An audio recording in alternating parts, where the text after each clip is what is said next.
আসসালামু আলাইকুম everyone. Motherboard সার্ভিসিংয়ের নতুন একটা ভিডিওতে আপনাদের সবাইকে স্বাগতম জানাচ্ছি।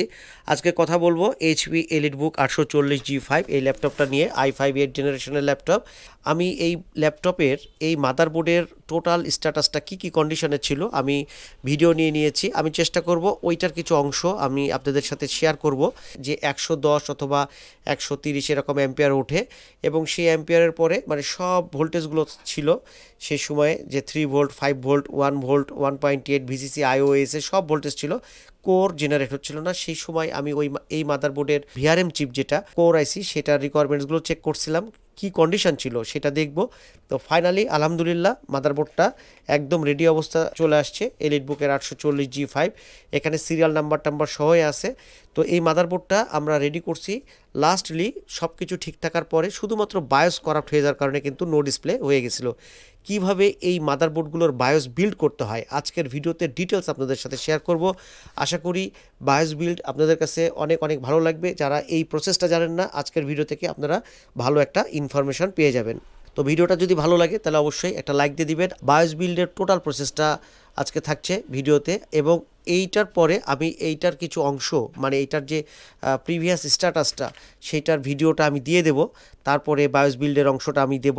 তাহলে সেক্ষেত্রে আপনারা বুঝতে পারবেন যে সব কিছু ঠিক থাকার পরেও শুধুমাত্র বায়োসের কারণে একটা মাদারবোর্ডের কি অবস্থা হতে পারে। এখন যে অংশটা আমি দেখাচ্ছিলাম সেটা হলো ভিআরএম চিপ। ভিআরএম চিপের কি পয়েন্ট আমি চেক করছিলাম সেই জিনিসগুলো আমি আপনাদের সাথে শেয়ার করব, এবং ফাইনালি আপনার বায়োস বিল্ডটাও দেখিয়ে দেবো যে কীভাবে বায়োস বিল্ড করতে হবে।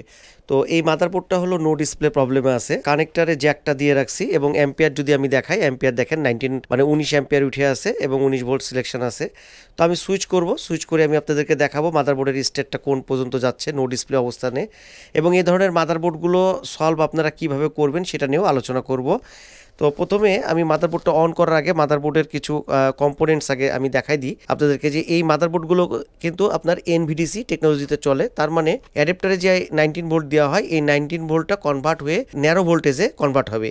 তার মানে 12 ভোল্ট কনভার্ট হবে। আমি অ্যাডাপ্টারটা দিয়ে রাখছি। আমি জাস্ট খালি আপনাদেরকে একটা পয়েন্টে দেখাই দিই। ভোল্টেজ মিটারটা আমরা দেখব 11.93, মানে 12 ভোল্ট কিন্তু আপনার মাদারবোর্ডে ডিস্ট্রিবিউশন হচ্ছে। আমি যদি ব্যাটারির কানেক্টারে যাই, ব্যাটারি কানেক্টারে দেখেন 11.93 ভোল্টেজ। তার মানে অ্যাডাপ্টারে আপনি যে 19 ভোল্টে দিচ্ছেন সেই ভোল্টেজটা কনভার্ট হয়ে ন্যারো ভোল্টেজে কনভার্ট হবে। আর এখানে যে কয়েলগুলো আমরা দেখতে পাচ্ছি সেই কয়েলগুলো সম্পর্কে আগে আমরা জেনে নেব। প্রথমে হচ্ছে এইখানে যে কয়েলটা আছে, এই কয়েলটা হলো ভিসিসি আয়োর কয়েল। এখানে জিটি আছে গ্রাফিক্সের।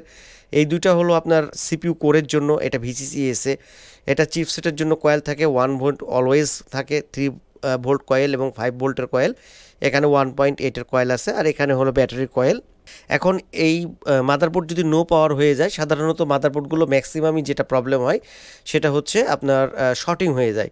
যদি শর্টিং হয়ে যায় তাহলে সেক্ষেত্রে শর্টিংগুলো ক্লিয়ার করতে হয়। তো শর্টিং ক্লিয়ার করার প্রসেস আমি এর আগেও আপনাদেরকে বলছি, যে ডায়োড মোডে মিটারটা রেখে আপনি শর্টিংগুলো কয়েলে ইম্পিডেন্সগুলো চেক করবেন। লো ইম্পিডেন্সের সাথে বিপ দিলে বুঝতে হবে সেই লাইনে শর্ট আছে। তো এখন এই মাদারবোর্ডটার স্টেটটা আমরা অবস্থানটা দেখব, যে মাদারবোর্ডটা কী অবস্থানে হচ্ছে। মাদারবোর্ডটা আমি সুইচ করছি, এই পাওয়ার সুইচ দিলাম। পাওয়ার সুইচ যখন দেব তখন কত দূর পর্যন্ত যাচ্ছে এবং কি রেজাল্ট হচ্ছে সেটা আমি দেখব। এই যে অন হয়েছে মাদারবোর্ডটা, আমি একটু ডিসি সাপ্লাইটা একটু দেখাই দিই। দেখেন এখন অ্যাম্পিয়ার উঠছে 109। তো আমরা একটা মাদারবোর্ড জানি যে মাদারবোর্ডগুলো যদি ফুল অন হয়ে যায় তাহলে সেক্ষেত্রে কিন্তু 450, 500, 550 অ্যাম্পিয়ারের লোড নেবে এবং হচ্ছে ডিসপ্লে যখন আসবে। তো 109 অ্যাম্পিয়ার উঠছে, তার মানে হচ্ছে এটা কোনো না কোনো সেকশন পর্যন্ত যাচ্ছে। তারপরে মানে S0 যেটা ফাইনাল স্টেট সেই স্টেট পর্যন্ত কিন্তু যাচ্ছে না। তো আমরা এখন দেখব যে মাদারবোর্ডের কোন ভোল্টেজটা তৈরি হচ্ছে, কোন ভোল্টেজ নাই। তো সেই জিনিসটা আগে আমরা দেখে নিই। 12 ভোল্ট, সেই 12 ভোল্টটা তো আছে আমরা দেখলাম। এমনি 3 ভোল্ট, 5 ভোল্টটা চেক করব। তো এই ধরনের মাদারবোর্ডগুলো প্রবলেম হলে কিভাবে আপনারা সলভ করবেন সেটাও আপনারা ধারণা পাবেন। 3 ভোল্ট আছে, আমরা এটা 5 ভোল্টের কয়েল, এটা 5 ভোল্টও আছে। এটা 1 ভোল্ট কয়েল, এটা 1.05 চিপসেটের কয়েল, এবং এটা হলো ভিসিসি আয়োর কয়েল। তো ভিসিসি আয়োর কয়েলে আমরা দেখব যে ভিসিসি আয়ো জেনারেট হচ্ছে কিনা। 0.93 মানে 95 ভোল্টেজ হয়। তো ভিসিসি আইও আছে, এবং এটা হলো ভিসিসি এস এর কয়েল। আমি ভিসিসি এস এটাও চেক করব। সিস্টেম এজেন্ট ভোল্টেজ এটা লাগবে, এই ভোল্টেজটা দেখব। এই ভোল্টেজটা আমরা দেখতেছি 0.99 ভোল্টের। তো এখন হচ্ছে এটার এই দুটা কয়েল হচ্ছে আপনার ভি কোরের জন্য। তো দেখেন ভি কোরটা নাই, মানে সিপিইউ কোর ভোল্টেজটা নাই। এই সিপিইউ কোর ভোল্টেজটা মিসিং থাকার কারণে আমাদের এই মাদারবোর্ডটা ডিসপ্লে আসতেছে না। তো ডিসপ্লেটা আসতেছে না, এই জন্য আমি চিন্তা করলাম যে আপনাদেরকে এই বিষয়টা শেয়ার করব আপনাদের সাথে। এবং আমি যদি ডিসপ্লেটা এই সেটটা দেখাই, আপনারা দেখবেন যে ডিসপ্লে নাই, ডিসপ্লে থাকবে না। ডিসপ্লে না থাকার কারণ হচ্ছে অ্যাম্পিয়ারই তো নাই মাদারবোর্ডে। এখন এই ধরনের প্রবলেমগুলো কিভাবে আমরা সলভ করব, হয়তো ধারণা করতে পারেন যে যদি র্যাম চেঞ্জ করে আমরা দেখতে পারি যে র্যাম চেঞ্জ করে। তো আমি র্যামটাকে চেঞ্জ করে নিচ্ছি, অন্য একটা র্যাম লাগাচ্ছি। র্যাম লাগায় আমি আপনাদেরকে দেখাচ্ছি যে মাদারবোর্ডের কি অবস্থা হচ্ছে। তো আমি এখানে অন্য একটা র্যাম দিলাম। এখন আমি সুইচ করব, আবারও সুইচ করব। সুইচ করে আমি দেখব যে এটা কত অ্যাম্পিয়ার পর্যন্ত উঠতেছে। হ্যাঁ, অন হয়েছে। একটু ডিসি সাপ্লাইটা দেখব, 116 পর্যন্ত উঠছে অ্যাম্পিয়ার, কিন্তু আমরা জানি যে মাদারবোর্ডে আরও উঠবে। এবং অন্য র্যাম দেওয়ার পরে আমরা যদি কোর দেখি যে সিপিইউ কোডটা জেনারেট হচ্ছে কি না, সিপিইউ কোডটা কিন্তু জেনারেট হচ্ছে না।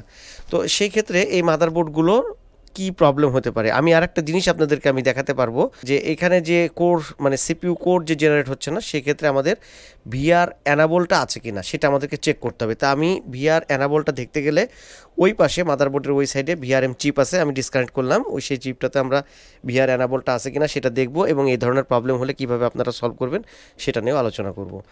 আমরা কি করব, আমরা হচ্ছে এখন এইটাকে ডিসকানেক্ট করব। এটাকে আমি ডিসকানেক্ট করতেছি, আগে রিবনের লাইনটা ডিসকানেক্ট করতেছি। খুব সহজে এগুলো কিন্তু সলভ করা যায়। এগুলো যদি হয় মাদারবোর্ড যদি শর্ট হয় তাহলে শর্টিংটা ক্লিয়ার করলেই হয়ে যায়।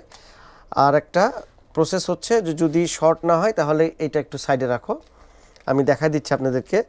ব্যাক সাইডে আপনার এই যে মাদারবোর্ডের ব্যাক সাইডে এখানে যে চিপটা আছে, এই চিপটা হচ্ছে আপনার ভি কোরের চিপ। আমি একটু ক্লিয়ার দিয়ে দিই, ইন্টারসেলের চিপ। এটা হলো ভি কোরের যে আইসি মানে ভিআরএম চিপ, সেই ভিআরএম চিপটা হচ্ছে এইটা। তো এই চিপের আমি কিছু রিকোয়ারমেন্টস দেখব যে এই রিকোয়ারমেন্টসটা ঠিক আছে কিনা। এটার বিশেষ করে যে জিনিসগুলো দেখতে হয় সেটা হলো ভিসিসি এর যে ইনপুট ভোল্টেজ সেটা, এবং হচ্ছে অ্যানাবল, এই জিনিসগুলো দেখা লাগে। আমি এটার ডায়াগ্রামটা ওপেন করে নিচ্ছি।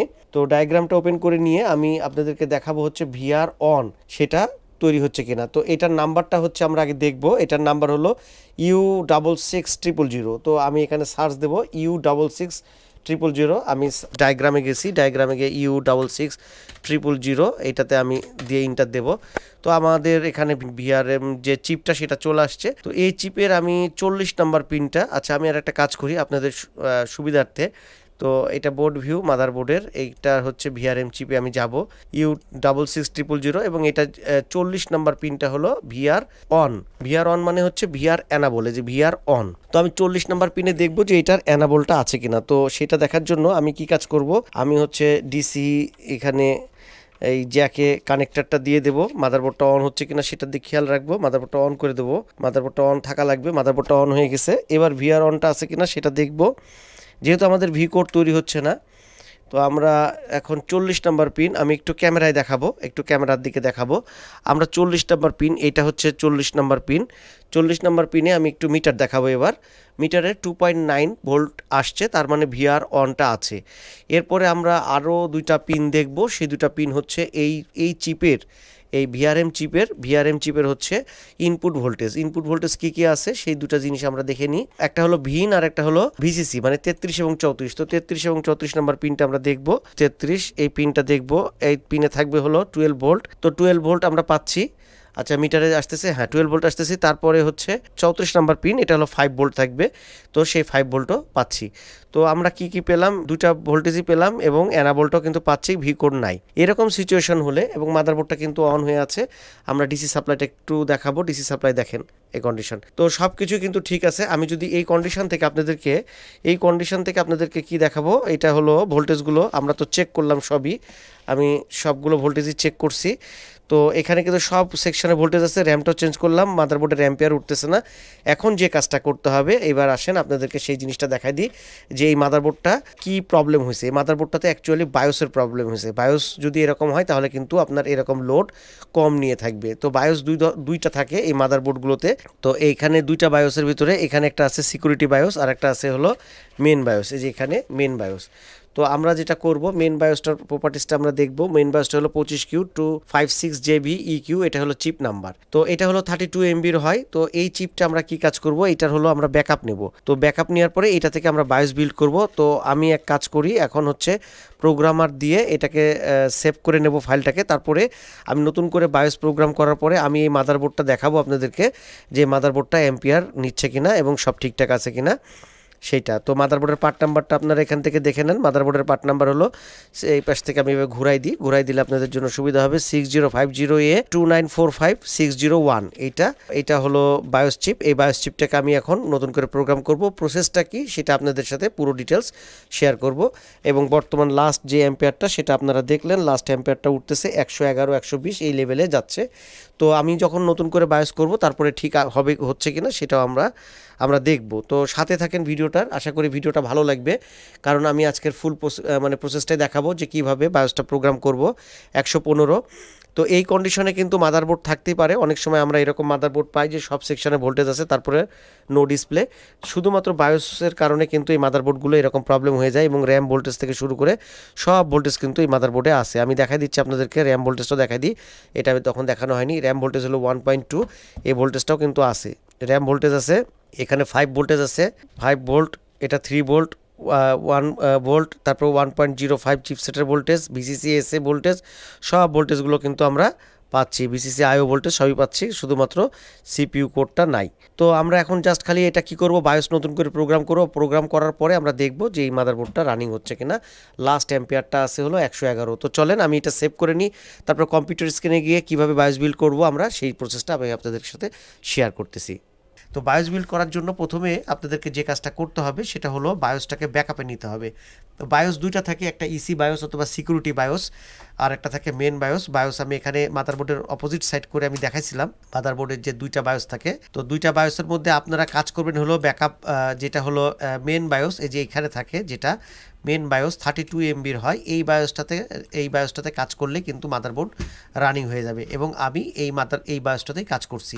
তো কি করতে হবে, এটা ব্যাকআপে নিতে হবে প্রোগ্রামার দিয়ে, আপনি সেভ করে নেবেন ফার্স্টে। সেভ করে নেওয়ার পরে এই যে এরকম 32 MB 32 মেগাবাইটের একটা ফাইল জেনারেট হবে। তো এটার মধ্যে কি কি থাকে দেখেন, এইটার মধ্যে দুইটা জিনিস থাকে, যেটা হলো আমরা বলি, আমরা যদি এটার যদি ভার্সন যদি চেক করি, তাহলে ভার্সন চেক করতে গেলে এটা 11 সিরিজের এবং হলো কর্পোরেট সিরিজের ল্যাপটপ, ইনিশিয়ালাইজড অবস্থায় আছে ব্যবহৃত। এবং এটা যদি আমরা ইউএফআই টুলস দিয়ে চেক করি, এটা হলো এখান থেকে আমরা দেখতে পাবো এটার মি ভার্সন এবং এটার বায়োস রিজিয়নের সাইজ হচ্ছে 16 MB, টোটাল 32 MB বায়োসের মধ্যে 16 MB হচ্ছে বায়োস রিজিয়ন এবং মি রিজিয়ন। দেখেন মি রিজিয়নটা প্রবলেম হলে কি হয়, ডিসপ্লেটা লেট হয়ে যায়, ফ্যানের স্পিডটা বেড়ে যায়, অনেক সময় নো ডিসপ্লেও হয়ে যায়। আর বায়োস রিজিয়নটা কিন্তু বায়োস রিজিয়নের কারণে এই ধরনের প্রবলেমগুলো হয়। তা আমরা কি করি, একসাথে দুইটা জিনিসই চেঞ্জ করে ফেলি। তো এইটা আমরা এই দুটা কোথায় পাবো, এই দুটা যে করাপ্টেড হয়ে যায়, এই যে মেন ফাইল আমাদের, এই মেন ফাইলের মধ্যে দুইটা জিনিস আপনার মি রিজিয়ন এবং বায়োস রিজিয়ন এই দুটাই করাপ্টেড হয়ে যায়। তো আমরা কোথায় পাবো, আমরা পাবো হচ্ছে অফিসিয়াল সাইট থেকে। তো অফিসিয়াল সাইট থেকে আপনারা কিভাবে নেবেন হচ্ছে ল্যাপটপের যে ব্যাক সাইড থাকে, দেখেন আমি যখন ডিসপ্লেটা আসছে তারপরে এখন এই যে একটা ছবি নিয়ে নিছি, পিকচার নিয়ে নিছি, এখানে সিরিয়াল নাম্বারটা দেওয়া আছে। তো আমি একবারে এটার যে ডিএমআই ট্রান্সফার বলে সেই ডিএমআই ট্রান্সফার করে তারপরে কিন্তু প্রোগ্রাম করছি, যার কারণে এগুলোর কোনো হ্যাসেল আমাকে নিতে হয়নি। কি করতে হবে, আপনি বায়োস এডিটের জন্য ফার্স্টে ব্যাক সাইড থেকে কখনো সিরিয়াল নাম্বার নেবেন না, কারণ মাদারবোর্ড যদি কখনো চেঞ্জ হয়ে যায় তাহলে বায়োস আইডি কিন্তু চেঞ্জ হয়ে যাবে। তো সেই ক্ষেত্রে আমরা কি করব, আমরা এলিট বুক দিয়ে সার্চ দেব। এলিট বুক দিয়ে সার্চ দিলে যে সিরিয়াল নাম্বারটা আসবে, এই যে এখানে দেখেন এটা হলো সিরিয়াল নাম্বার। তো বায়োসের ভিতর থেকে যদি আপনি কোনো কারণে সিরিয়াল নাম্বার নেন তাহলে কোনোভাবে বায়োস আইডি চেঞ্জ হবে না। আর বায়োস আইডি যদি চেঞ্জ হয়ে যায় তাহলে কিন্তু বায়োস পারফেক্টলি হবে না। তারপরে আপনি ক্রমে গিয়ে লিখবেন এসপি সার্ভিস সাপোর্ট, তারপরে এখানে আমরা কি দেব, সার্চ দেব। এখানে আমরা এই নতুন ট্যাব খুলে নেব, সার্ভিস সাপোর্টের সফটওয়্যার অ্যান্ড ড্রাইভার্সে ক্লিক করব, তারপরে ল্যাপটপে ক্লিক করব। এখানে আমরা সেই সিরিয়াল নাম্বারটা দেব, কোন সিরিয়াল নাম্বারটা, যেটা আমাদের বায়োসের ভিতরে যে সিরিয়াল নাম্বারটা আছে সেই সিরিয়ালটা আমরা এখানে পেস্ট করব। তো আমরা এটা ইন্টার দেব, ইন্টার দেওয়ার পরে এটার সব ড্রাইভার যত আছে সব কিছু কিন্তু চলে আসবে। তা আমরা কি নেব, শুধুমাত্র আমরা যেহেতু বায়োস নেব, তো আমরা যে কোনো একটা অপারেটিং সিস্টেম সিলেকশন করে সাবমিট করব। সাবমিট করার পরে আমরা বায়োসে ক্লিক করব এবং এই যে Q78 এটাই হলো বায়োস আইডি। এটা যদি কোনোভাবে চেঞ্জ হয়ে যায় তাহলে কিন্তু আপনার কি হবে না, আপনার বায়োস মিলাতে পারবেন না। তো Q70 হয় বায়োস, যার কারণে আমরা সবসময় বায়োস আইডিটা সেম আছে কিনা সেটা অবশ্যই মিলাই দেখে নেব যে আমাদের বায়োস আইডিটা সেম আছে কিনা। বায়োস আইডি Q78 অনেকগুলো পেয়েছে এবং ভার্সনটা 1.07 সেটাও দেখাচ্ছে। তো আপডেট ভার্সন আপনি নিতে পারেন, কোনো অসুবিধা নাই, ভার্সনের জন্য কোনো সমস্যা নাই। তো আমি ডাউনলোড করে নেব। ডাউনলোড করার পরে যে ইএক্সিটা আসবে আপনারা মনে রাখবেন এই ইএক্সিটার মধ্যে আমাদের যে দুইটা পার্ট লাগবে প্রয়োজন, সেই দুইটা পার্টই কিন্তু আমাদের এখানে আছে। তো সেই ক্ষেত্রে আমরা কি করব, আমরা এই ইএক্সি ফাইলটা যেটা ডাউনলোড হলো এটা আমরা এখানে নিয়ে নেব। এখানে নেওয়ার পরে এই যে ইএক্সি ফাইল এটার মধ্যেই আমাদের দুইটা অংশ আছে যে এই দুটা জিনিস করাপ্ট হয়ে যায়। তো এটার যদি আমরা সাইজ দেখি তাহলে 16.9 মেগাবাইট। তো আমাদের মেন বায়োসটা হচ্ছে 32 মেগাবাইট। আমরা 7 জিপ দিয়েও খুলতে পারি অথবা ডাবল ক্লিক করেও বায়োসটাকে আনজিপ করে নিতে পারি। তারপরে এটাকে আমরা ডিলিট করে দেবো কারণ এটা আমাদের দরকার নাই, মানে মেন ইএক্সি যেটা আমরা ডাউনলোড করলাম সেটা আমাদের আর দরকার নাই, এটা ডিলিট করে দিলাম। এখন এটার যদি সাইজ দেখি এটার নামটা হচ্ছে Q78, আপনারা নাম দেখেন। আচ্ছা আমি এটা রিনেম করে নিই, এটা আমি লিখে দিই নেট বায়োস, এরকম নেট ফাইল লিখে দিই, নেট ফাইল, তাহলে হবে বুঝতে সুবিধা হবে। নেট থেকে যে ফাইলটা আসলো সেটা যদি আমরা প্রপার্টিসটা দেখি, সেই প্রপার্টিসটা 23.1, আমাদের মেন ব্যাকআপ ফাইলটা কিন্তু হচ্ছে 32 MB মানে 32 মেগাবাইট। তো আমাদের মেন যে দুটা জিনিস প্রয়োজন সেই দুটা জিনিসই কিন্তু এর মধ্যে আছে। তাহলে আমরা আছে কিনা সেটা চেক করতে গেলে আমরা অ্যানালাইজারে এখানে ড্র্যাগ অ্যান্ড ড্রপ করবো এবং এটার মধ্যে যদি আমরা দেখি ভার্সন একই আছে এবং 11 সিরিজের 11.897 এবং এটা হলো আনকনফিগার্ড, মানে এটা ব্যবহৃত হয়নি। তো যখন আমরা নতুন করে বায়োস বানাবো তখন সেটা কনফিগার হবে। দেখেন আমি যে ডিসপ্লেটা, এই যে ডিসপ্লেটা আপনারা দেখতে পাচ্ছেন, এই ডিসপ্লেটা কিন্তু এই ফাইলটা দিয়ে কি করছি, এই ফাইলটা দিয়ে আসছে। তো এই ফাইলটার নাম হচ্ছে আউট ইমেজ। এই ফাইলটা আমি যখন বায়োসটা তৈরি করে ফেলছি তখন এই ফাইলটাতে ডিসপ্লে আসছে। এই ফাইলটার ভিতরে কিন্তু সব কিছু আমি পরবর্তীতে ডিএমআই ট্রান্সফার থেকে শুরু করে সব কিছু পার করে দিছি। যেমন এলিট বুক দিয়ে সার্চ দিই, দেখেন এলিট বুক দিয়ে সার্চ দিলে সব মডেল টডেল সব চলে আসছে। যার কারণে আমি যখন ডিসপ্লেটা নিয়ে আসছি, মানে বায়োসটার ল্যাপটপে যখন ডিসপ্লে আসছে তখন সব সিরিয়াল নাম্বার, এসকিউ নাম্বার, এগুলো সব, এই যে তারপরে বিল্ড নাম্বার, ফিচার বাইট সব কিন্তু ট্রান্সফার হয়ে গেছে। কি কি একবারে পার হয় এখান থেকে একটু দেখাই দিই আপনাদেরকে। এই যে এই ইনফরমেশনগুলো, প্রোডাক্ট, তারপর সিটি নাম্বার, তারপরে build, feature byte, MAC address সব সহ পার হয়ে যায়। তো এখন কিভাবে আমরা করব এই কাজটা, এই নেট ফাইল দেখেন শুধুমাত্র বায়োসের কারণে একটা এলিটবুক 840G5 এই ল্যাপটপটা কিন্তু নো ডিসপ্লে অবস্থাতে চলে গেছিলো। এটা কততে ছিল অ্যাম্পিয়ার, এটাতে অ্যাম্পিয়ার ছিল 111 এবং এটা কিন্তু ডিসপ্লে আসতেছিল না, শুধুমাত্র বায়োসের প্রবলেম হয়েছিল। এখন বায়োসটা কিন্তু মানে প্রোগ্রাম করার পরেই আপনার কি হয়েছে, প্রোগ্রাম করার পরে এটা কিন্তু সলভ হয়ে গেল। তো এই যে এই মাদারবোর্ডের আরেক সাইড যেটা আছে, আমি আপনাদেরকে বলতেছিলাম যে দুইটা বায়োস থাকে এইগুলোর, একটা সিকিউরিটি বায়োস, অপোজিট সাইডে একটা বায়োস থাকে, সেটা হলো এই পাশে থাকে 16 MB। তো এই ফাইলটার দরকার হয় না। তো আমরা কি করব এখন, এই ফাইলটা থেকে দুইটা অংশ বের করে নেব। তো এই ফাইলটাকে আপনারা হেক্সো ওয়ার্কশপে ওপেন করবেন। ওপেন করার পরে আপনারা গো টু অফসেট করবেন, করে এখানে দিবেন 1000, তারপর 220 220, এটা দিয়ে আপনি ইন্টার দিবেন। এখান থেকে যে অংশটা আসবে তার নিচ থেকে আপনারা কি করবেন, কাট করে নেবেন। তো আমি এখন কাট করে নিচ্ছি। কাটসরটা যেখানে ব্লিঙ্কিং করবে সেখান থেকে শিফট বাটন চেপে রেখে শিফট ধরে একদম নিচ পর্যন্ত নিয়ে এসে এটা ক্লিক করবেন। ক্লিক করার পরে এখানে রাইট বাটন ক্লিক করে কাট করে দিয়ে এটা নিউ করে এখানে পেস্ট করে দিতে হবে। তাহলে এই নিচের যে অংশটা আমি আলাদা করে নিলাম, এটা হলো মিয়ের পার্ট, আলাদা করে নিছি। এখন এটাকে আমরা সেভ করে দিতে পারবো। সেভ করে দিতে এখানে ক্লিক করলে mi.bin দিয়ে দিলাম। খুব সহজ কাজ, আপনারা ডিটেলস মানে পুরো ভিডিওটা দেখতে থাকেন, তাহলে সেক্ষেত্রে এই ধরনের প্রবলেমগুলো আপনারা নিজেরাই সলভ করতে পারবেন। mi.bin দিয়ে সেভ দিয়ে দিলাম। এখন এই অংশটা আমি কেটে দিলাম, মিয়ের ফাইল আলাদা হয়ে গেছে। এখন যে কাজটা করতে হবে, এটাও আমি সেভ করে দিয়ে মানে সেভ দিয়ে বেরিয়ে গেলাম। এখন হচ্ছে এর যে বায়োস রিজন এবং মি রিজনের যে দুইটা ফাইল থাকে, এই দুইটা ফাইলের ভিতরে মিয়ের পার্টটা কিন্তু বের হয়ে গেছে। তো এখন আমাদেরকে কি করতে হবে, বায়োস রিজিয়নটাকে বিল্ড করতে হবে। দেখেন 16 MB শো করতেছে, কিন্তু এই 16 MB কিন্তু প্রপারলি নাই। প্রপারলি নাই বলতে কীরকম নাই, এগুলো কেটে দিই। প্রপারলি নাই বলতে আমাদের যেই 16 MB হয় সেটা হবে হচ্ছে সাইজ আরও কম হবে, 16777 বাইট হবে। তো এটা আমি এইভাবে মিলাই দেখাবো আপনাদেরকে। এই ফাইলটা ওপেন করলাম, মানে নেটের ফাইলটা, এবং হলো ব্যাকআপ ফাইলটা ওপেন করব। টাইল ভার্টিক্যালি করব, করার পরে আপনি নিচ থেকে মানে বায়োস রিজনটাকে এখন মিলাই দিতে হবে। শুধু এই কাজটা মিলাই দিলে কিন্তু কাজ মোটামুটি শেষ হয়ে যাবে। আপনি নিচের থেকে আপনি এই এতটুকু কপি করে নিয়ে এই যে নেটের ফাইল যেটা ডান পাশে আছে, এখানে আমরা সার্চ দেব হেক্স ভ্যালু দিয়ে, এখানে থেকে সিলেকশন করে হেক্স ভ্যালু দিয়ে সার্চ দেব। এই সার্চ দিলাম, দেখেন এখানে বটম সাইডটা মিলে গেছে। তো আমাদের টোটাল হবে 1000 000। তো সেক্ষেত্রে এখানে আমরা দেখতে পাচ্ছি এখানে আমাদের 1,000,000,220 হয়ে আছে, মানে 220 অফসেট বেশি আছে এই জায়গাটায়। তো এখান থেকে আমরা দেখতে পাচ্ছি 220 অফসেট বেশি আছে। এখান থেকে আমাদেরকে অ্যাডজাস্ট করতে হবে। কীভাবে করতে হবে, এটার উপর থেকে আমরা এই মাউস এইটাকে উপরে নিয়ে যাব, এই কার্সরটাকে উপরে নিয়ে যাব। এখান থেকে আমরা 220 অফসেটটা ক্লিক করব। এই যে ফার্স্টে আমি আবার দেখাচ্ছি একদম টপে কার্সরটাতে ক্লিক করে গো টু অফসেট 220 লিখে গো দেব। যেখানে কার্সরটা আসবে সেখান থেকে আমরা কি করব, সেখান থেকে আমরা শিফট ধরে উপরের অংশটুকু ডিলিট করে দেব। তো আমরা উপরের অংশটা ডিলিট করার জন্য শিফট ধরলাম, ধরার পরে একদম উপরের অংশটা ডিলিট দিলে আমাদের মিলতেছে কিনা সেটা চেক করার জন্য আমরা অবশ্যই এই জায়গাটাতে দেখব যে 1,000,000 হচ্ছে কিনা। তো আমি একদম কার্সরটাকে নিচে নিয়ে আসবো, একটা লাস্টে ক্লিক করব এবং এখানে দেখব 1,000,000 হচ্ছে কিনা। যদি হয় তাহলে বুঝতে হবে আমাদের 16 MBর বায়োস রিজনটা হয়ে গেছে। সো এখন আমরা এটা সেভ করে দেব, এক্সিট করে দেব। তো এবার আমরা ফিড টুলসটা ওপেন করব, ইন্টেল ফ্ল্যাশ ইমেজ টুলস। তারপরে মেইন ব্যাকআপ যে ফাইলটা আছে সেই ফাইলটাকে আমরা ড্র্যাগ করব। এটা ডিকম্প্রেস হবে, ডিকম্প্রেস হলে এটার মধ্যে যে ফোল্ডারটা আসবে এটার মধ্যে বায়োসটার মধ্যে যতগুলো রিজিয়ন আছে সবগুলো চলে আসবে এখানে। তো এখন আমাদেরকে যেই মি রিজিয়নটা এবং বায়োস রিজিয়নটা আমরা যে দুটো বের করলাম EXE ফাইলটা থেকে, সেই দুটাতে রিপ্লেস করে দিব। তো এখানে আমাদেরকে যে কাজটা করতে হবে, এটা সেটিংসে গিয়ে ইন্টারমিডিয়েটটা নো করে দিতে হবে। সেটিংসে গিয়ে জেনারেট ইন্টারমিডিয়েট এটা নো করে দেবো আমরা।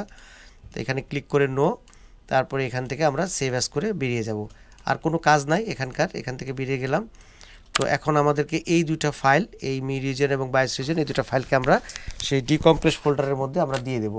তো এইটা সিলেকশন করে Ctrl+C করে নিলাম, ডিকম্প্রেস এখানে পেস্ট করব। ইয়েস, আমাদের রিপ্লেস হয়ে গেছে। এখন আমরা আবারও ফিড টুলস ওপেন করব। ফিড টুলস ওপেন করার পরে আমাদের আগে যেই ফাইলটা আছে, আমরা আগে যে ফাইলটা আমি বিল্ড করছি সেই ফাইলটাকে আমি একটু সরায় রাখি, তাছাড়া একই ফাইল হয়ে যাবে। এটাকে বের করে রেখে দিলাম। আচ্ছা, ফিড টুলসটা ওপেন করে আনটাইটেল যেটা সেভ করছিলাম সেটা এখানে দিয়ে দিলাম। দিয়ে এবার জাস্ট খালি বিল্ড ইমেজে আমরা ক্লিক করব। ইয়েস করলাম, নতুন করে ফাইল কিন্তু হয়ে যাবে। আউট ইমেজ ফাইল, আমাদের নতুন ফাইল তৈরি হয়ে গেছে এবং এই ফাইলটা দিয়ে প্রোগ্রাম করলেই ল্যাপটপ ওকে হয়ে যাবে। তো আউট ইমেজ ফাইলটা যদি আমরা এখন দেখি, এটা বড় করে নিচ্ছি স্ক্রিনটা। এটার মধ্যে আমাদের আগে দেখতে হবে যে ভার্সন সব ঠিকঠাক আছে কিনা, অ্যানালাইজ করব বায়োসটাকে। তো আমরা অ্যানালাইজারে দিলাম, অ্যানালাইজারে দিয়ে আমরা দেখব যে এখানে ভার্সন ঠিক আছে কর্পোরেট, এবং এটা হচ্ছে কনফিগার্ড অবস্থাতে আছে, তার মানে একদম ক্লিন অবস্থাতে আছে। কিন্তু এটাতে কোনো ডিএমআই থাকবে না। আমি ডিএমআই ইনফরমেশনটা চেক করব, কোনো রকম ডিএমআই থাকবে না, এই যে সব ডিএমআই ব্ল্যাঙ্ক। আর যদি এইটাতে আমি দেখি আমাদের যে ব্যাকআপ ফাইল, সে ফাইলে কিন্তু আমরা ডিএমআই দেখতে পারবো। তো সেক্ষেত্রে আমরা ডিএমআই যদি ট্রান্সফার করতে চাই তাহলে এইভাবে করতে পারি। এই ফাইলটা ওপেন করলাম, কিছু অফসেট কপি করে নিতে হবে। যে অফসেটটা হচ্ছে এখান থেকে আমরা অফসেটটাকে কপি করে নেব, তাহলে পুরো ডিএমআইটা ট্রান্সফার হয়ে যাবে। এখান থেকে আমরা এই অফসেটে যাব, পেস্ট এবং সিলেকশন করব, সিলেক্ট ব্লক কতটুকু করব, এই পরিমাণে করব, এখানে পেস্ট করে দেব। ওকে, এটা হলো সিলেকশন করা থাকবে। এবার হচ্ছে যেটা আমাদের বায়োসের ফাইল, যেটা নতুন করে বিল্ড করা হলো, এটাতে যাব। এটাতেও আমি ঠিক গো টু অফসেট চলে যাব, সিলেক্ট ব্লক, একই কাজ। এবার যেটাতে আমাদের ডিএমআই আছে এটা থেকে কপি করে আমরা জাস্ট আউট ইমেজে এসে পেস্ট করে দেব, তাহলে আমাদের ডিএমআই ট্রান্সফার হয়ে যাবে। এটা সেভ করে নেব। এখন যদি আমাদের আউট ইমেজ ফাইলটাকে দেখি তাহলে আমরা দেখতে পাবো এটার মধ্যে সকল ডিএমআই ট্রান্সফার হয়ে গেছে। দেখেন সব ডিএমআই চলে আসছে। তো এইভাবে এখন এই কাজটাই করা হয়েছে। এই কাজটা করার পরে এটার মাদারবোর্ডের একদম পরিপূর্ণভাবে ডিসপ্লেটা কিন্তু চলে আসছে। তো আগে অ্যাম্পিয়ার উঠছিল আপনার হলো 111, 120 এরকম, কিন্তু এটা যখন এই বায়োসটা নতুন করে বিল্ড করা হয়েছে তখন কিন্তু পুরোটাই ঠিকঠাক হয়ে গেছে। এবং ফাইনালি ডিএমআই ট্রান্সফার করার কারণে কোনো রকম ম্যানুফ্যাকচার মোড আনলক যেটা হয় সেটার কোনো রকম হ্যাসেল কিন্তু হয়নি, এক চান্সে ডিসপ্লে চলে আসবে। তো এইটাই ছিল আজকের ভিডিও। তো কেমন লাগলো আজকের ভিডিও সম্পর্কে অবশ্যই মতামত দিবেন। যদি ভালো লাগে অবশ্যই লাইক দিবেন। আর আমাদের এই ছোট্ট চ্যানেলে আপনারা যারা প্রথম ভিজিট করছেন অবশ্যই চ্যানেলটা সাবস্ক্রাইব করে পাশে থাকবেন। তো কথা হবে অন্য কোনো ভিডিওতে, সে পর্যন্ত সবাই ভালো থাকবেন সে আশায়। আজকের মতন আল্লাহ হাফেজ, আসসালামু আলাইকুম।